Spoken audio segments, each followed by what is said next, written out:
In 1984, Takatoku Toys out of Japan went out of business. They were developing a toy line and just a whole property called Beatrus, and they released a bunch of toys in the line, but the show never made it to fruition, and the toy line was canceled. Bandai swooped in and bought the assets for these toys and licensed many of them to Hasbro for inclusion in their Transformers line. In 1985, this guy was released as Venom as one of the Deluxe Insecticons. He was originally called Beat Zaguna from the Beatrus line, and he had a whole different color scheme, but basically the same toy. I think the wings were maybe a little sharper or something like that, but and there was a different sticker sheet. But yeah, that's how this guy came to the Transformers line as part of the G1 line. I am on a little quest, and I'm almost done, to collect all of the pre-movie Transformers. So that kind of like, 85, 86 area kind of stuff. I'm almost done. But this was one of the guys I was missing, and I figured I would just talk about him a little bit, as I find its history interesting, especially, the Beatrice line has some really fantastic designs, and they're just super cool toys. And I never really had the Deluxe Insecticons as a kid. I had the regular Insecticons, but never had this one.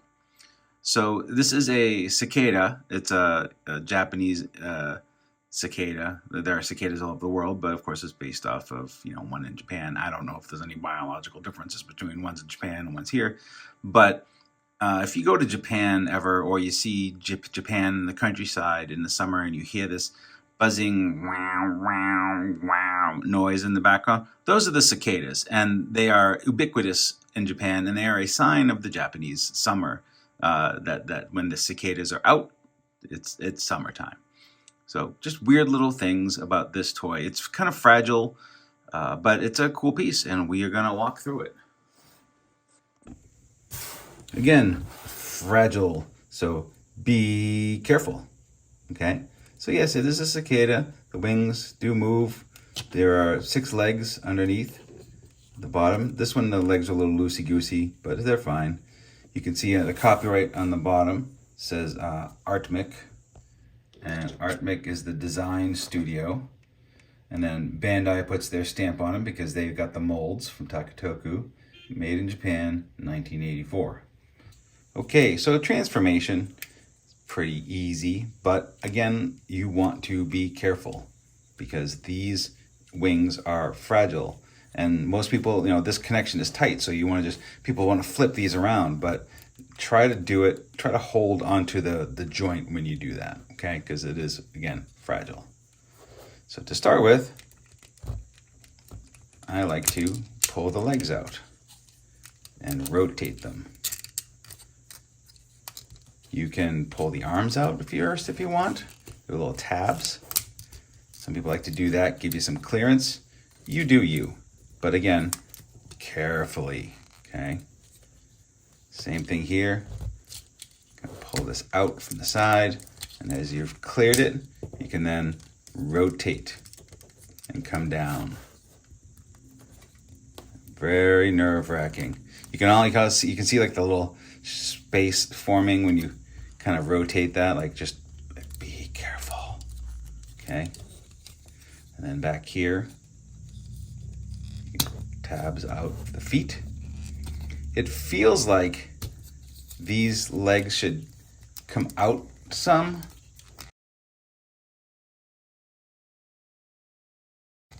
but they don't appear to. So you are just kind of stuck with very close legs. The legs do bend if you want it to bend, and that is fine. The way I've seen these wings go is you kind of tuck them around underneath the arms and put them around back. So then the arm can kind of come around. There's the arm extended. Same thing here. These arms have there's like a sliding panel in the shoulder that comes out so they can clear. Bring these around. Bring that around. Again, be careful. Do not break the wings. Finally, the head. The head is another thing that gets kind of loose, so you want to just be sure that if you're buying a loose specimen of this, make sure that you've got a nice tight head. Easy enough. There are 2 weapons that he comes with. He comes with a gun and an axe.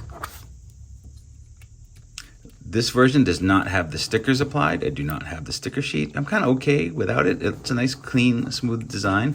I believe the stickers were unique to the US version, so they're just a little bit different than the Japanese ones. The chest is die-cast metal, but everything else is plastic, but it's a high-quality plastic, and it feels nice. And if you've handled like Roadbuster, which is also a Takatoku piece, it's the same quality of plastic. He also doesn't stand super well. The way his legs are, they're just not flat.